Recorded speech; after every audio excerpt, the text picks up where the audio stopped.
orang yang cinta Tuhan, wajah-wajah orang yang cinta rumah Tuhan.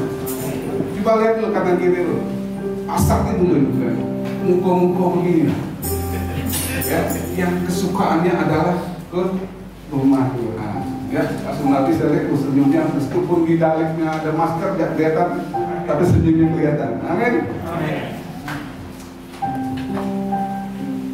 Pagi ini kita akan belajar sedikit firman Tuhan. Ya, ini adalah judulnya adalah rumah doa. Kalau dari gambar ini, siapa yang tahu tentang apa? Yesus mengusir pedagang-pedagang. Yesus mengusir pedagang. Bukan karena Pak Daniel seorang pedagang, jadi dia langsung ngerti Yesus mengusir pedagang. Ya. Tapi ini adalah sesuatu yang tidak asing lagi. Dengar, ini adalah kisah Yesus menyucikan bait Allah. Ya. Kita langsung aja baca sama-sama di Matius 21 ayat 12 sampai 17. Kita sama-sama baca 1, 2, 3. Yesus menyucikan bait Allah. Lalu Yesus masuk ke bait Allah dan mengusir semua orang yang berjual beli di halaman bait Allah. Ia membalikkan meja-meja penukar uang dan bangku-bangku pedagang merpati. Dan berkata pada mereka, ada tulis, rumahku akan disebut rumah doa, tapi kamu menjadikannya sarang penyanyi. Maka datanglah orang-orang buta dan orang-orang timpang padanya dalam bait Allah itu, dan mereka disembuhkannya. Stop dulu. Ini kisahnya terjadi mukjizat di bait Allah. Lanjutkan ayat 15. Tetapi ketika imam-imam kepala dan ahli Taurat melihat mukjizat-mukjizat yang dibuatnya itu, anak-anak yang bersuku dalam bait Allah, Hosana bagi anak Daud, hati mereka sangat hebat. Lalu mereka berkata kepadanya, engkau dengar apa yang dikatakan Allah ini? Kata Yesus kepada mereka, aku dengar. Belum pernahkah membaca dari bentuk bayi dan anak-anak yang menyusu, engkau telah menyediakan puji-pujian? Lalu ia meninggalkan mereka dan pergi keluar kota ke Betania dan bermalam di situ. Ini sudah sering kita baca. Sebenarnya ada beberapa ayat dalam Alkitab supaya kita mengerti. Ya, kita akan baca lagi. Yohanes 3, Yohanes 2 ayat 13 sampai 23. Sama topiknya, Yesus menyucikan bait Allah. Ya, kita sama-sama baca lagi. Oke, 1, 2, 3. Ketika hari raya Paskah orang Yahudi sudah dekat, Yesus berangkat ke Yerusalem. Dalam bait suci didapatinya pedagang-pedagang lembu, kambing domba, dan merpati, dan penukar-penukar uang duduk di situ. Dia membuat cambuk dari tali, lalu mengusir mereka semua dari bait suci dengan semua kambing domba dan lembu mereka. Uang-uang penukar dihamburkannya ke tanah, meja-meja mereka dibalikkannya. Ingat, uang-uang mereka dihamburkannya. Terus 16, kepada pedagang-pedagang merpati ia berkata, ambil semua ini dari sini. Jangan kamu membuat rumah Bapakku menjadi tempat berjualan. Maka tinggallah murid-muridnya bahwa ada tertulis, cinta rumahmu menghanguskan aku. Orang-orang Yahudi menantang Yesus, katanya, tanda apakah dapat engkau tunjukkan kepada kami bahwa engkau berhak bertindak demikian? Jawab Yesus kepada mereka, rompak bait Allah ini, dan dalam 3 hari aku akan mendirikannya kembali. Lalu kata orang Yahudi padanya, 46 tahun orang mendirikan bait Allah ini, dan engkau dapat membangunnya dalam 3 hari? Tetapi yang dimaksudnya dengan bait Allah adalah tubuhnya sendiri. Kemudian sesudah ia bangkit di antara orang mati, barulah teringat murid-muridnya bahwa hal itu telah dikatakannya, dan mereka pun percaya akan kitab suci yang telah diucapkan Yesus.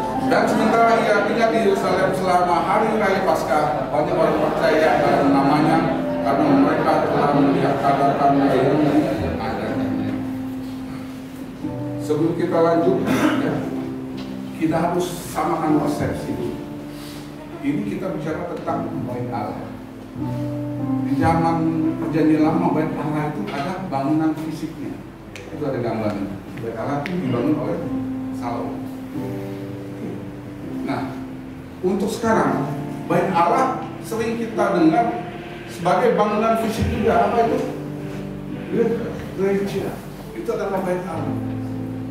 Nah, oleh karena pengorbanan Yesus, Yesus mempermudah.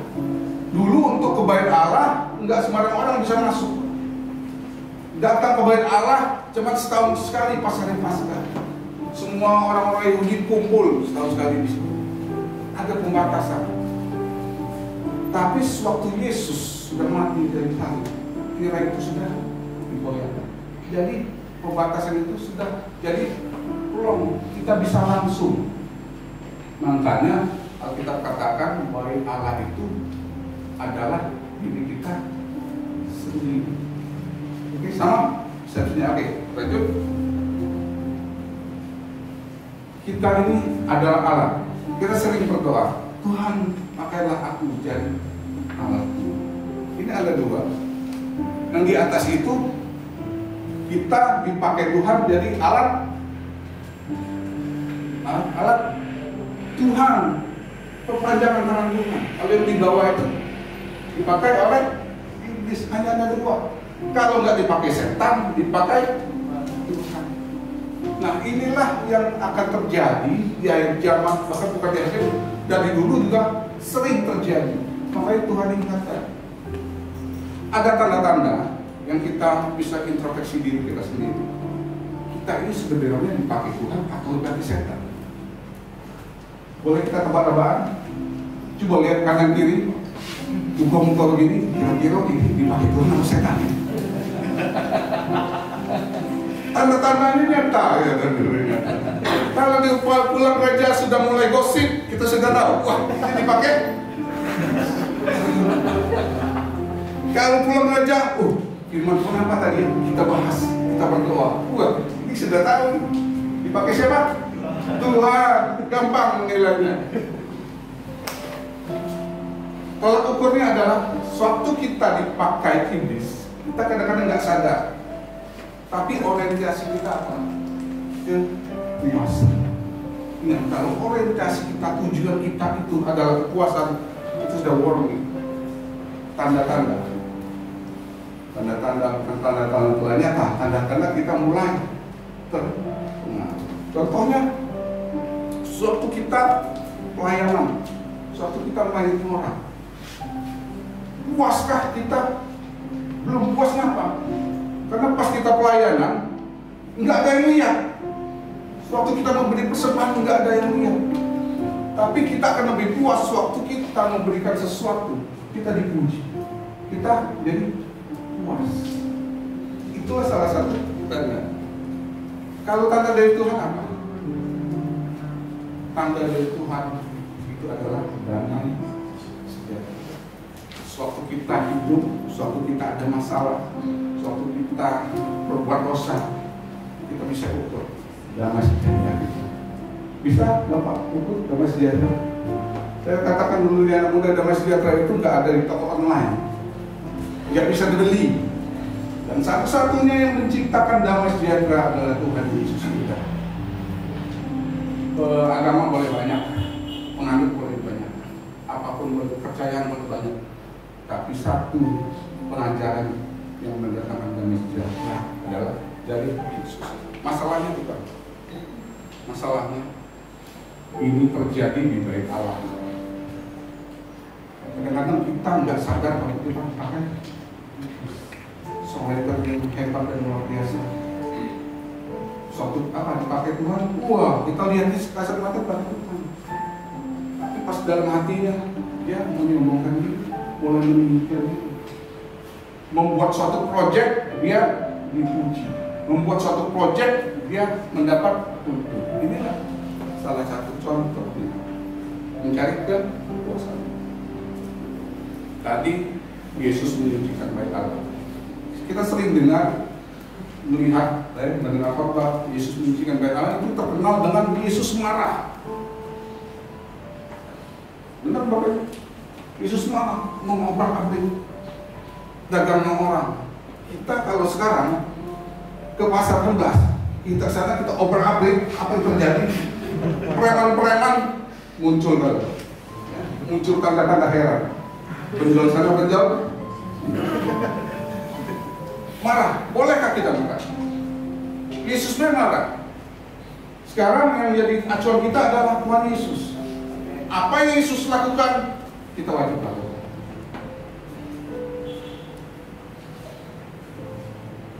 Yesus marah, kita boleh marah. Marah itu ada dua. Suatu kita marah hanya untuk kepuasan ego. Lo marah kalau marah, kalau harus keluar ego. Kalau bisa kata-kata itu langsung merobek sampai hati lembar yang ketujuh. Kalau kita marah.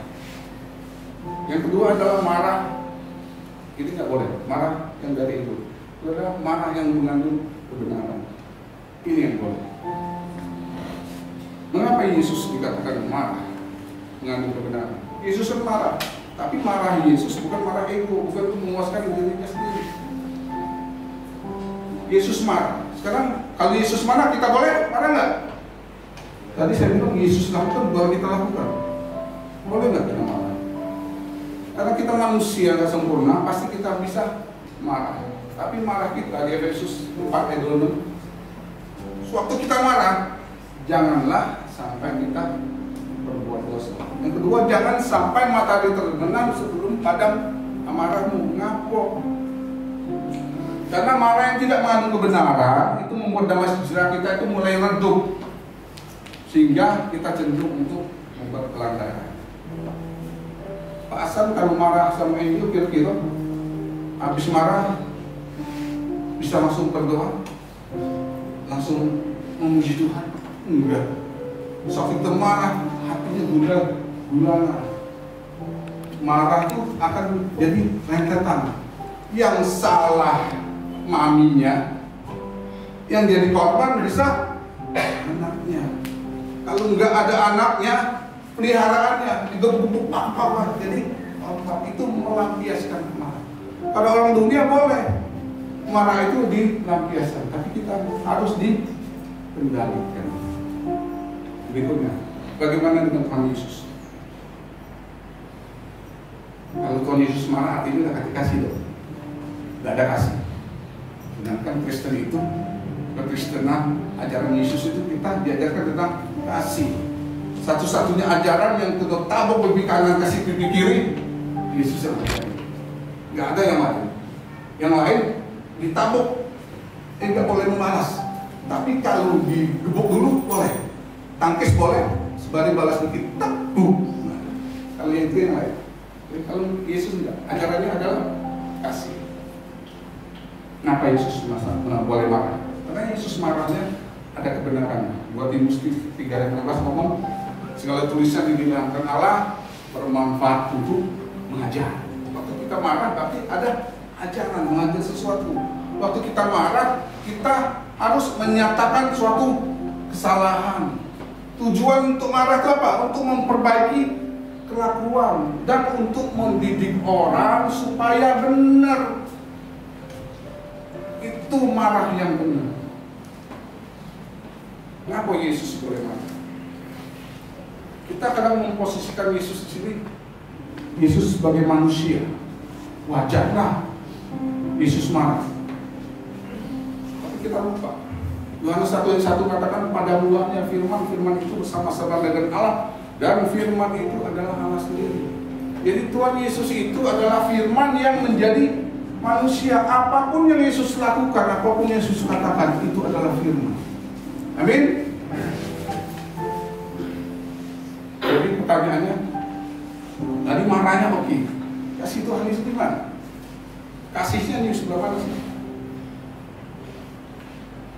Ini Efesus 6 ayat 12 mengatakan perjuangan kita bukan melawan darah dan daging, tapi melawan pemerintah, melawan penguasa-penguasa, melawan penghulu dunia yang gelap ini, dan melawan roh-roh jahat di udara. Di Ulangan mengatakan bahwa pemimpin iman yang baik itu dia akan berbicara pada rakyat. Kita harus sadar dulu bahwa kita ini pribadi yang berharga di mata Tuhan. Kita ini layak disebut anak Allah. Kita ini semua adalah keturunan Abraham. Ada amin saudara? Kalau kita statusnya keturunan Abraham, kita itu berhak menerima yang namanya janji daripada Tuhan. Kita ini adalah rumah Allah. Kita adalah rumah Tuhan. Bentuk kasih yang Yesus lakukan apa? Sebagai imam, Yesus berperang dengan kita dan rela mati di kayu salib. Bagaimana bentuk berperangnya Yesus? Saya katakan tadi, kita adalah sesuatu yang berharga. Jadi Polikop tadi mengatakan bahwa iblis itu berusaha keras untuk menjadikan bait Allah itu sarang penyambung. Menjadikan bait Allah itu sarang penyambung. Tipuan iblis itu hebat, enggak seperti zaman dulu. Datang langsung blok dalam wujud setan, gampang kita langsung ketinggalan Yesus keluar. Tapi waktu dia muncul dalam bentuk godaan, dalam bentuk pikiran, kita susah mendeteksi. Padahal kita tahu itu dari setan. Contoh waktu kita berpikir, kita tahu nggak itu? Kita lebih gampang mendengar suara Tuhan atau suara setan? Kira-kira kita dicopet orang, dapat copetnya. Dalam hati apa? Kita ingin balas, pengen nyesel. Itu kira-kira suara apa? Pasti suara setan, sangat mudah. Ya. Nah, tipe iblis adalah dia mempergunakan nilai-nilai kita itu digeser, firman Tuhan itu digeser, digesernya dikit-dikit. Kita boleh ke gereja, iblis sudah larang kita ke gereja. Kita boleh nyanyi, kita boleh aktif di gereja. Tapi iblis berusaha geser. Biasanya kita dibuat datang aja sebagai absensi, serta muka. Enggak ada hubungan khusus dengan Tuhan, enggak ada hubungan pribadi. Jadi tipe iblis apa yang dipakai dalam rekor kita adalah tradisi orang Yahudi mempersembahkan korban. Jadi mereka nggak perlu lagi bawa korban itu ke bait Allah, tapi cukup negosiasi di pelataran bait Allah. Mau yang harga berapa? Kalau yang ini tipe A, ini tipe B, ini VIP, ini sangat bagus sekali. Suatu kebanggaan, suatu kita memberikan persembahan adalah korban yang terbaik. Lalu kita beli, tangga kita lihat, wih, sapi 20 kilo. Kecil, kambing 20 kilo, sapi 200 kilo. Wah, korban ke Tuhan. Terjadi pergeseran. Sepertinya efisien. Ini ada pencetus-pencetusnya, saya yakin. Di bait Allah. Kita nggak usah ngapain susah-susah. Bawa-bawa peliharaan jauh-jauh. Enggak, kalau dekat tahu perjalanan 3 hari bisa mati, lemas. Yang dikorbankan lebih efisien kalau kita kumpuli, kita ambil yang bagus-bagus, kita langsung tukar di situ. Secara manusia ini masuk akal, ini jangan apa, bagus, brilian, masuk akal, terlihat. Nah. Tetapi Tuhan nggak mau gitu. Pergeseran nilai ini terjadi di bait Allah, dan celakanya kita nggak sadar bahwa kita tuh sedang berperang sama iblis. Mereka pergeseran nilainya apa? Suatu besok, misalnya besok hari Paskah, malam ini mereka sukacita. Kalau kita anak sekolah minggu, besok Natal, malam sukacita. Nah, besok Natal, kita bersukacita memuji Tuhan, merayakan Natal. Tapi apa yang jadi mereka? Paskah. Besok dapat cuan banyak. Besok Paskah. Sebelum Paskah sudah siap-siap korban. Ini seharga sekian, sudah kalkulasi. Hari Paskah nanti keuntungan saya angka-angka. Yang berkorban tidak lagi mempersiapkan korban. Suatu Paskah tinggal kumpulin duit. Berapa banyak kategori apa yang akan kita sebarkan. Bukan lagi kita memelihara dombanya, gemuk dulu biar untuk persembahan, tidak lagi lewat proses kita. Akhirnya ini apa? Pergeseran nilai yang kita hadapi. Ada bisnis di gereja, ada bisnis di bait Allah, ada bisnis di rumah Tuhan. mengatasnamakan gereja, mengatasnamakan pekerjaan Tuhan, tetapi ujung-ujungnya berbalik bisnis. Banyak yang di luar sana. Dan saya yakin gereja kita enggak. Kita percaya, kita hati kita untuk buat recording. Tujuannya apa? Supaya bisa dijual, bisa terkenal. Sudah terkenal, jemaahnya ngumpul banyak, persembahan banyak, perpuluhannya banyak. Kalau jemaat 2.000, 3.000, 5.000, 8.000 bisa dibayar di berapa persembahan. Jadi dijadikan bisnis buat daya tarik. Bagaimana gereja itu menjadi daya tarik yang luar biasa. Bukan bagaimana kita mempersembahkan yang terbaik biar Tuhan disukakan. Inilah pergeseran yang akan kita hadapi. Yang berikutnya menilai persembahan orang lain. Kita mulai melihat, wih, gereja ini maju, musiknya hebat, pengorbanannya luar biasa. Ini biasa-biasa saja. Tuhan enggak melihat berapa jumlah. Tuhan hanya melihat hati kita. Kalau masalah jumlah, kita akan undang. Siapa itu? Hatta Halilintar. Kita undang bagaimana kita strategi kita memenangkan Hatta Halilintar supaya subscriber kita banyak. Itu aja, ngapain jadi main pala pecong yang pegang. Tapi enggak begitu.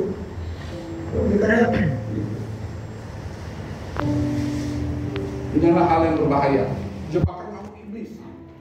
Yang tadi kita berdoa, kita sadar. Kenapa? Karena banyak pembelaan diri dari manusia.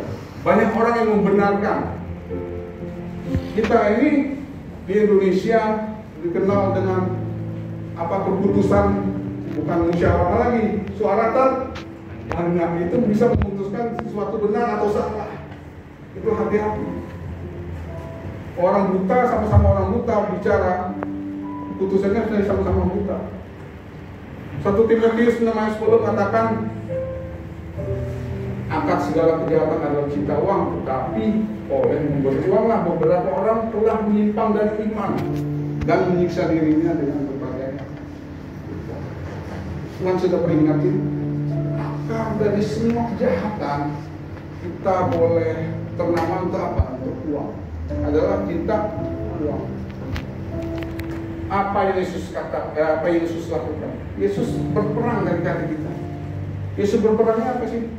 Yesus maju duluan. Yesus patahkan dan kalahkan namanya itu daya iblis.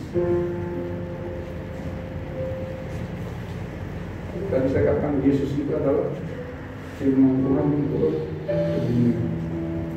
Jadi semua yang dikatakan Yesus itu adalah firman Tuhan dan kuasa.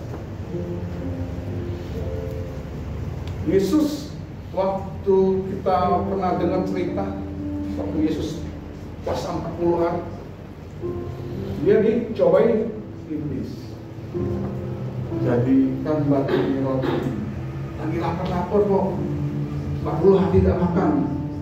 Kalau kita mungkinlah fata morgana lihat batu serasa roti. Kalau kita mungkin kita akan lakukan, tapi Tuhan enggak. Tapi Tuhan lawan iblis dengan apa? Dengan firman. Manusia itu bukan dari roti saja. Berikutnya kan sudah menjatuhkan diri. Dan Yesus ngomong apa? Jangan mencoba. Berikut lagi akan mempersembahkan segala sesuatu di dunia. Tapi Tuhan ngomong harus sembah Tuhan seorang. Tuhan ngomong lawannya pakai firman. Apa yang Yesus lakukan? Waktu di perikop tadi mengatakan Yesus sudah membalik-balikkan pedagang-pedagang. Uang mereka Yesus lempar ke tanah. Sepertinya nggak terlihat sesuatu. Waktu dikatakan ada atas dasar apa sih kamu melakukan ini? Enak-enak dia datang. Emang kamu mengurus? Yesus katakan rombak bait Allah ini. Dalam 3 hari dia akan bangun kembali. Itu Pak kataan Yesus. Perkataan firman. Kita sudah tahu yang dimaksud adalah tubuh Yesus sendiri, kebangkitan Yesus. Suatu Yesus mengatakan sesuatu, suatu kita mengeluarkan firman, perkataan firman, itu terjadi sesuatu di alam roh. Kita ini terjadi di alam roh terjadi dulu, baru ke dunia nyata. Iblis nggak tahu, kita juga nggak tahu, murid-muridnya juga nggak tahu. Taunya pas waktu Yesus sudah bangkit, baru murid-muridnya, oh begitu. Yesus ngomong, kira-kira Iblis bisa dengar nggak? Bukan bait Allah, dalam 3 hari aku akan membangunkan itu. Iblis tahu nggak? Dengar, tapi dia nggak ngerti. Karena iblis itu nggak bisa mengerti yang namanya alam roh. Makanya kita berbangga.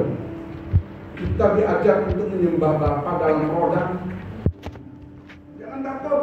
Waktu kita menyembah Bapa dalam roh dan kebenaran, nggak akan bocor. Sehebat-hebat sopir iblis, tipis-tipisnya kupingnya nggak bisa dengar. Sehebat-hebat analisa dia nggak akan bisa tahu. Apa yang iblis lakukan itu cuma observasi, cuma melihat kebiasaan kita. Dia mulai catat kebiasaan ini. Itu yang bisa dia tulis. Tapi setelah satu ini. Kesimpulan dari cerita kita, Yesus mengusir semua orang yang tidak berkenan, yang nggak layak kalau kita masih berjualan di gereja, istilah bait Allah, kita masih menggunakan tipu muslihat iblis untuk kebanggaan kita, untuk ego kita nggak layak.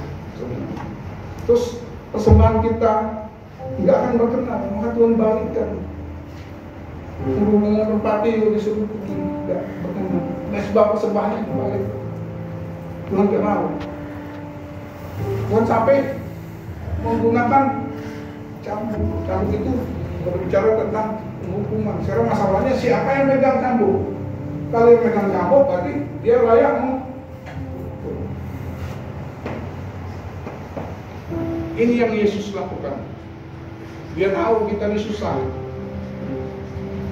Sekarang kita hidup di dunia, apa yang nggak ada kaitan dengan duit, dengan uang? Ini dibeli dengan uang. Baju dibeli dengan uang. Ini dibeli dengan uang. Gedung ini dibangun dengan uang. Tiap hari kita gajian berupa kita belanja pakai.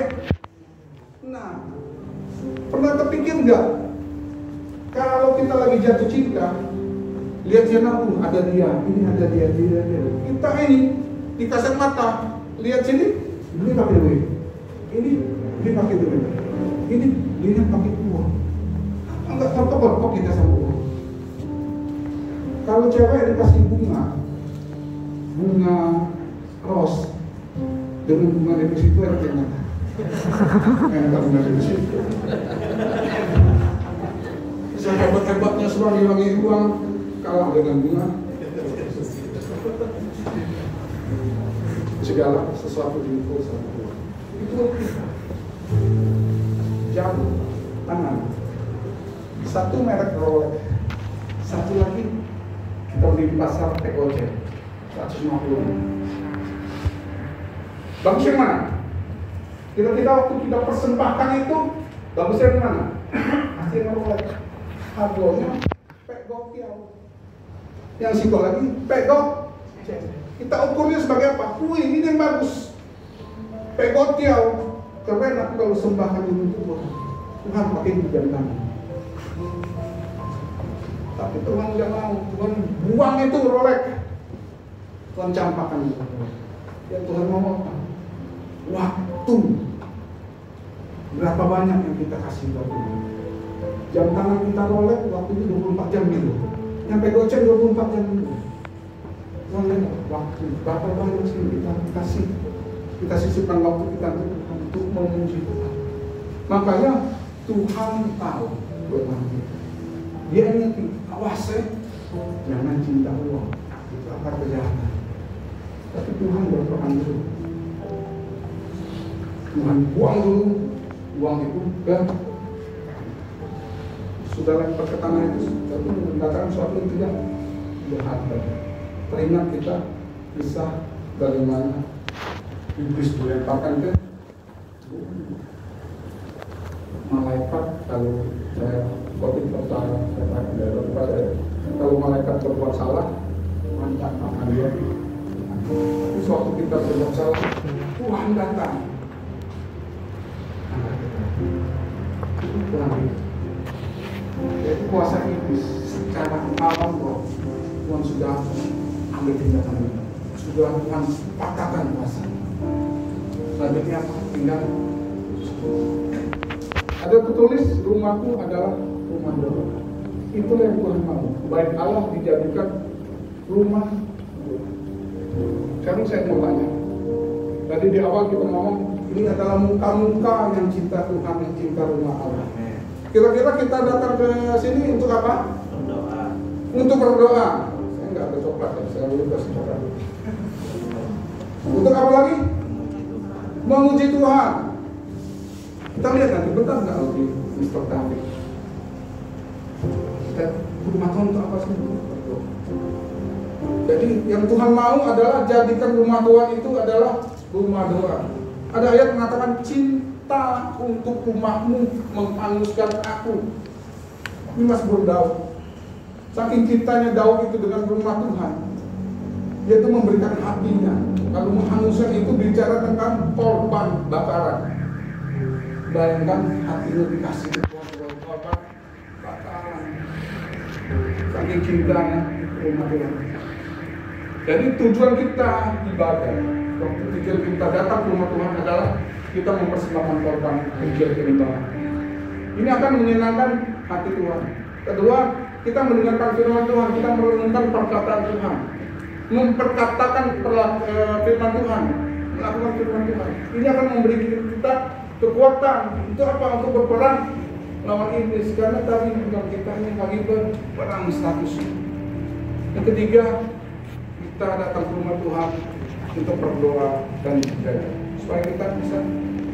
Kalau tiga-tiga itu kita lakukan, maka akan terjadi kemenangan. Inilah dengan Tuhan bilang, kita ini lebih dari pemenang. Kita ini orang yang luar biasa bersama Tuhan. Makanya di bait Allah tadi terjadi mukjizat kesembuhan. Ayat penutup, kita sama-sama bagi diri. Kita baca Matius 26 ayat 41. Saya akan bacakan. Berjaga-jagalah dan berdoalah supaya kamu jangan jatuh ke dalam pencobaan.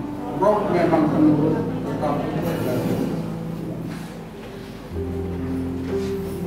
Ingat, Yesus sudah patahkan tipu muslihat iblis, sudah campakkan yang namanya kuasa Tuhan. Tinggal pilihan kita. Tapi karena kita daging lemah, kadang-kadang kita memilih untuk memungut kembali roh itu. Kekuatan yang Tuhan kasihkan kepada kita, proteksi yang Tuhan kasihkan kepada kita nggak bisa tembus kalau itu dari luar, dari iblis, dari siapapun nggak bisa tembus. Tetapi perlindungan itu akan bisa terbuka kalau kita buka dari dalam. Kita kasih kesempatan iblis, kita kasih celah, lalu dia bisa masuk. Makanya firman Tuhan bilang kita harus berjaga-jaga dan berdoa supaya kita tidak jatuh dalam percobaan. Ingat, bersama dengan Tuhan Yesus kita bisa melakukan perkara-perkara yang luar biasa. Itu. Oke. Terima kasih Bapak. Kami sungguh bersyukur Tuhan begitu baik. Tuhan menerima kami, mengingatkan kami. Kami terus berjaga-jaga dan waspada atas tipu muslihat daripada setan Tuhan. Pada saat ini kami sudah melihat Tuhan sudah berperan ganti kami. Tuhan sudah mengorbankan diri di kayu salib hanya untuk kami, untuk dosa kami Tuhan. Terima kasih Bapak. Kami sungguh bersyukur. Kami begitu bangga bahwa kami boleh mengenal Tuhan sejak ini. Terima kasih Bapak. Terima kasih Yesus. Silakan Bapak.